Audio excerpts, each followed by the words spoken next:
9 मार्च 2025 रविवार को दुबई में के स्टेडियम में इंडिया वर्सेस न्यूजीलैंड का मैच खेला गया। उसमें इंडिया की जीत हुई है।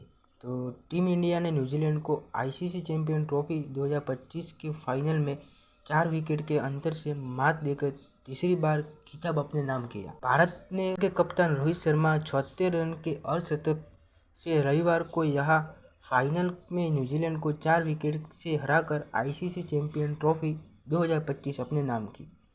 यह भारत का लगातार दूसरा आईसीसी खिताब है। फाइनल में 252 रन के लक्ष्य का पीछा करते हुए भारत ने 49 ओवर तक 6 विकेट पर 254 रन बनाकर जीत दर्ज की। श्रेयस अय्यर ने 48 रन और शुभमन गिल ने 31 रन बनाए। अक्षर पटेल ने 29 रन का योगदान दिया।